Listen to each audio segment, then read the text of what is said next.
Halo guys, bersama saya lagi dalam Alright Nopo Channel. So hari ini saya ingin membawakan Anda sahabat-sahabat semua perbezaan ya antara Perdana Menteri sebelum ini ya dengan Perdana Menteri kita berkaitan dengan subsidi bersasar.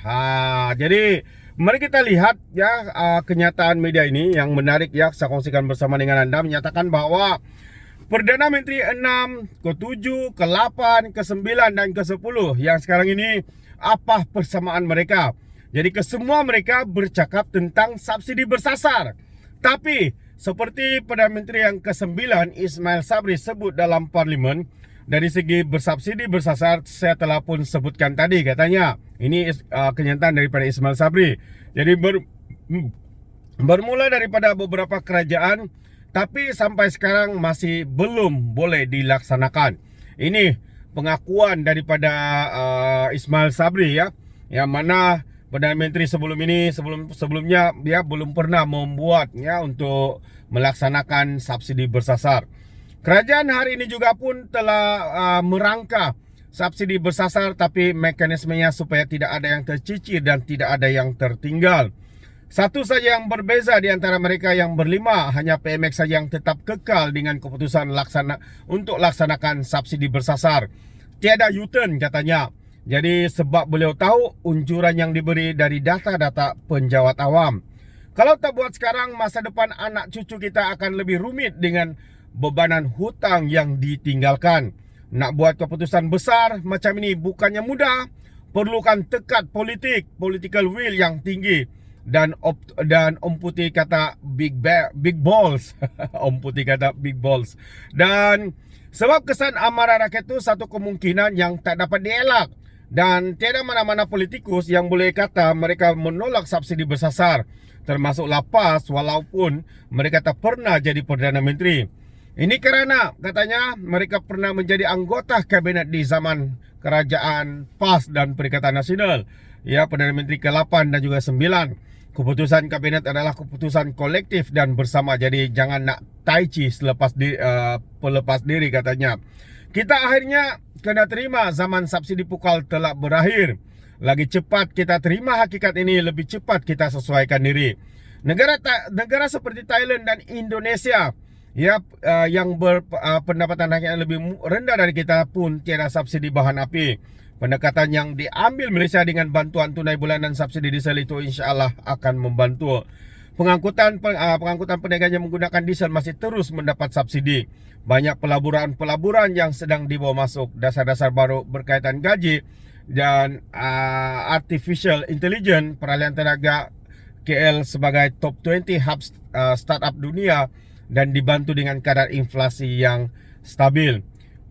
We are getting through this together and we will succeed. Wow, itu antara kenyataan yang begitu meyakinkan sebenarnya ya. Dan kita tahu ya bahwa kenyataan ataupun ulasan daripada saudara kita Najib Bakar ini adalah sesuatu yang sangat-sangat bernas ya sebenarnya. Mungkin walaupun ramai geng-geng walan-walantit membuat provokasi spin berkaitan dengan perkara ini, tapi hakikatnya inilah kerajaan yang berani untuk melakukan ataupun melaksanakan subsidi bersasar ini. Walaupun cuba dipusingkan apapun oleh geng-geng walaun, tapi sahabat semua, ini antara satu perkara yang amat membanggakan kita. Dan satu kenyataan lagi, YB Fahmi katanya, fahami dulu betapa lumayan seludup diesel sebelum bangkang subsidi bersasar. Itu antara kenyataan daripada YB Fahmi. Ya, dan juga ulasan daripada Ahmad Mursi yang menyatakan untuk menyeludup diesel dapat 10,000 hanya perlu angkut 4,500 liter dan jual rendah sedikit dari harga pasaran di Thailand. Beza harga diesel di Malaysia RM2.15 dan Thailand RM4.45. Ialah sekitar RM2.30 seliter. Margin 106% untuk penyeludup dan juga peruncit. Jadi ini yang patut dilihat sebenarnya ya, betapa kalau duit awak minyak ini diseludup dan dijual, begitu besarnya keuntungan mereka sahabat-sahabat semua. Dan ya sebaliknya yang rugi adalah negara kita. Dan kini di sempadan Malaysia Thailand, RM 1.2 juta diesel bersubsidi diseludup setiap hari. 1.2 juta betapa ruginya kita sahabat-sahabat semua. Jadi satu pickup atau MPV dengan tangki yang diubah suai boleh bawa sehingga 1000 liter sehari. Secara purata 10 trip sehari boleh dibuat untuk hantar stor ke Hat Yai dengan jarak 30 km daripada sempadan. Dan di lautan pula katanya satu trip kapal atau trawler boat nelayan penyeludup boleh diisi antara 120.000 hingga 170.000 liter per trip. Bayangkan betapa besarnya kerugian negara kita sahabat-sahabat semua. Dan tentera Thailand pernah rampas 300 liter atau RM645.000 dalam 2 trawler. Itu pun sudah 480.000 ya, subsidi bocor, keuntungan jualan boleh cecah sehingga 555.000. Jadi RM10 bilion subsidi mengalir keluar pada tahun 2022. Hanya kenderaan bodoh sahaja yang akan terus biarkan baik unit itu digunakan untuk kebajikan rakyat. Jadi hal ini jadi parah dalam 15 tahun terakhir. Banyaklah sebab, isu kawalan, penguatkuasaan, isu integriti dan juga lain-lain. Jadi adakah pembangkang Perikatan Nasional hari ini PAS tidak tahu hal ini? Soalnya tahu karena mereka pun pernah jadi kerajaan tepuk atap tapi makan gaji buta, hanya pandai bercakap. Jadi kenapa kini Perikatan Nasional PAS bangkang subsidi bersasar? Nak popular sebab tak ramai rakyat tahu kisah kritik ketirisan ini, katanya. Wow, adakah subsidi dihapuskan seperti yang didakwa oleh pemimpin-pemimpin Perikatan Nasional?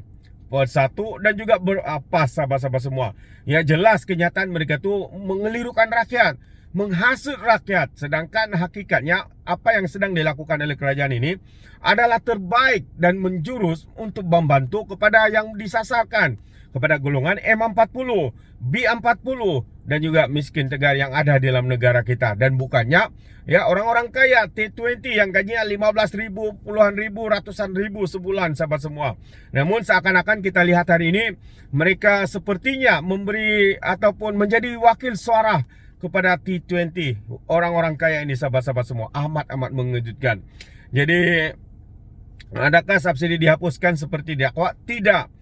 Tetapi subsidi dibayar berdasarkan dengan harga diesel terus ke poket pengguna yang sepatutnya. Ini subsidi bersasar. Dari program subsidi bersasar adalah tentulah tidak 100% sempurna pada awal pelaksanaan dan ada kelemahan yang timbul dan di luar jangka. Namun apa yang penting ia dimulakan dan dibaiki secara konsisten.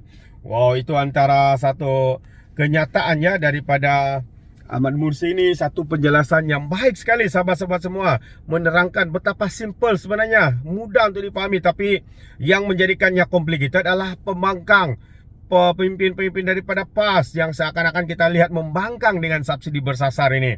Apatah lagi ketua pembangkangnya daripada Bersatu kononnya rakyat resah. Siapa rakyat resah yang dikatakan oleh ketua pembangkang itu sahabat-sahabat semua? Sedangkan hakikatnya yang ditarik subsidi itu bukannya kepada rakyat, tetapi rakyat ya dalam golongan T20, gaji 20.000, 15.000 ke atas.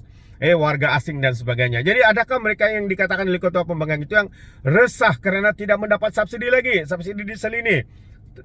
Tepuk dadah tanya selera sahabat-sahabat semua. Jadi terima kasih, sampai di sini saja. Sekiranya anda mau berikan sebarang komen, pandangan berkaitan dengan isu ini, anda boleh berikan di dalam ruangan komen. Jadi terima kasih, izinkan saya untuk mengundurkan diri.